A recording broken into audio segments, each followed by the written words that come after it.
Hi, my name's Adam, and welcome to my brand new podcast, Gad About Football. As the name might suggest, it's just a light-hearted talk about pretty much anything that's to do with the world of football, either today or from years ago, decades ago. Nothing's off the table. No subject matter is not for discussion.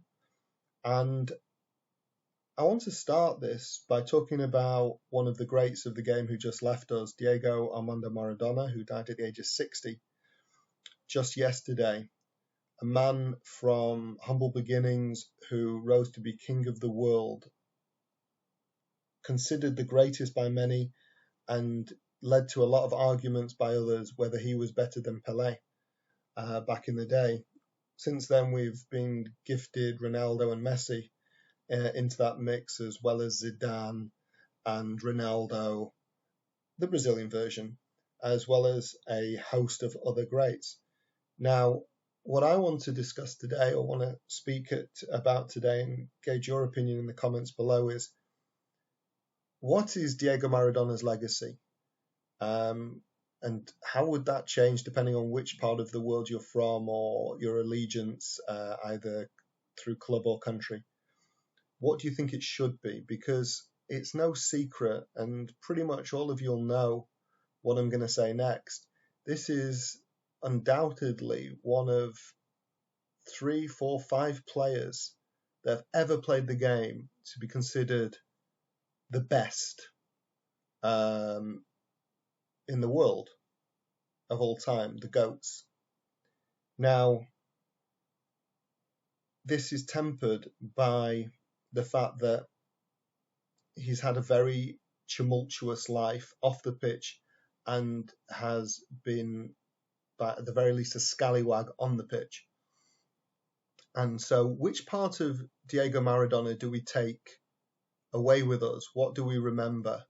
Should we ignore parts of it? Now, if you're looking from a football point of view, this is a man who took a very average Argentina side, and I'm sure some of you will disagree and say there were some great players in. Valdano was a great player and others, but this is not an Argentina side that you would get today, where in the last couple of World Cups they've had household names that played for the best club sides in Europe and all over the world. These were players who, well, some played in Europe, but aren't names that particularly are well remembered today. Not like, say, Brazil of 82 or 1970, or the German national side of 74 or 90, or pretty much any other side, the French. This is a side full of average players that took one amazing player to lift them up, and from a very slow start drawing with the world champions Italy in one of their first group games, to then knock out England, destroy Belgium in the semi-finals, and then finally to dismember Germany in the final, who looked very good to win it at that point, after they had just beaten the reigning European champions France in the other semi-final. Not only did he do this, but this is a man who, at club level, worked his way out of Argentina through Argentinos Juniors and Boca Juniors to join Barcelona for a record fee, and then on to Napoli for a record fee, and bring Napoli their only 2 titles, their first 2 titles in their history, including a double with a Coppa Italia and a UEFA Cup. Despite it being an amazing city, a large city, it wasn't a successfully footballing city.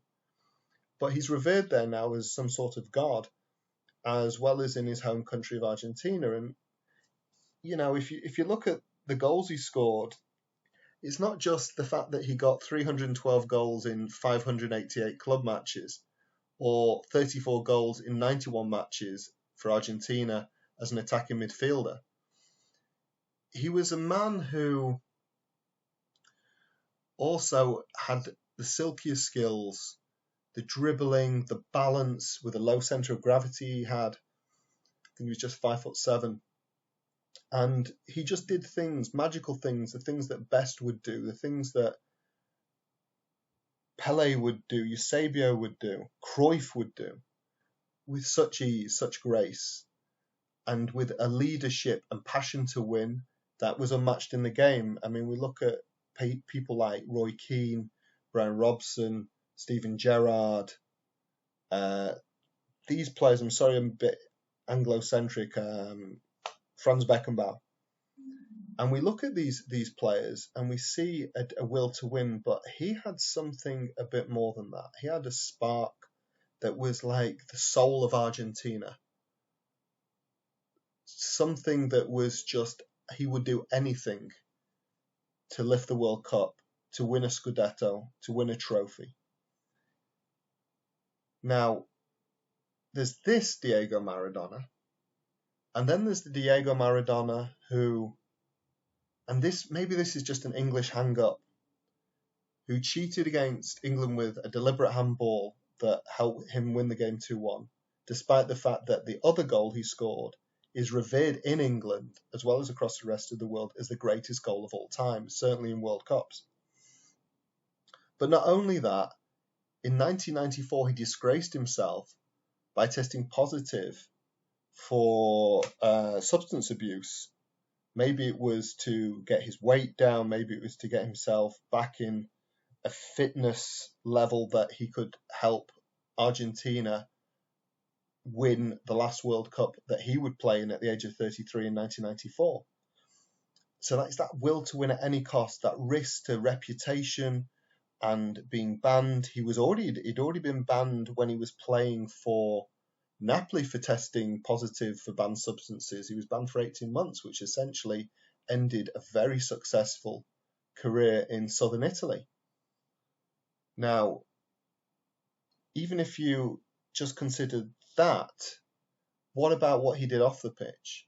What about firing weapons at reporters? Maybe it was an air rifle, maybe something else, but that sort of psychotic behavior, the cocaine abuse, the abusing of his body by eating too much and being very obese, very overweight, which is something that plagues a lot of sportsmen after they retire.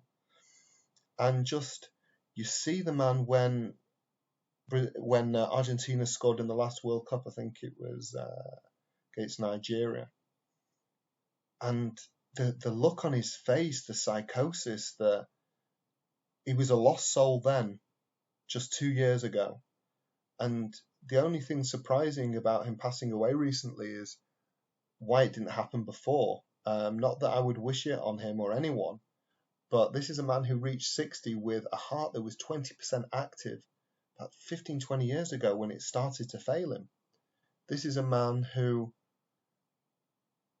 could have been, like Pele, the greatest for having, with longevity, and not finishing his career in disgrace at a low level.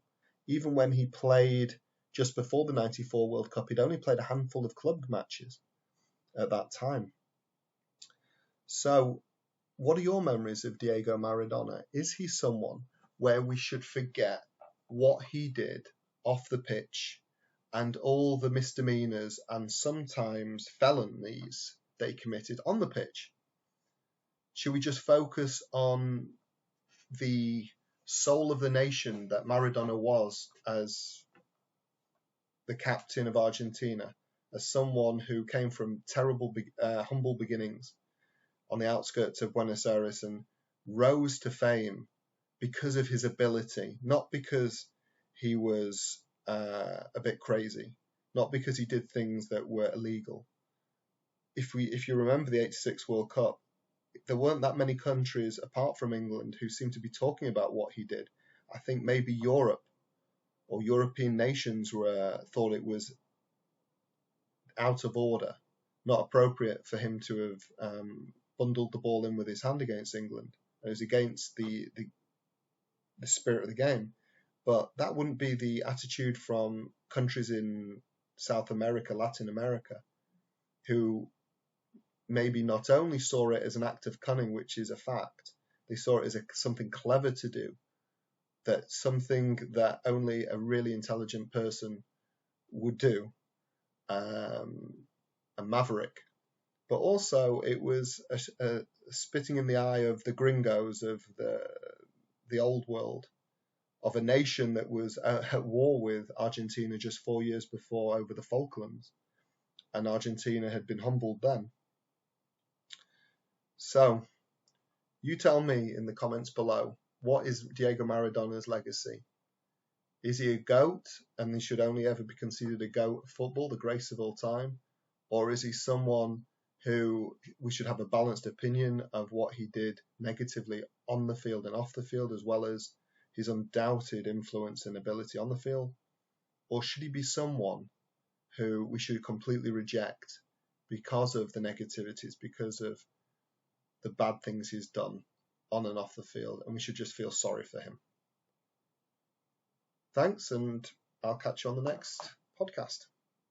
And if you like that podcast, please press the like button, share and subscribe to help the channel grow.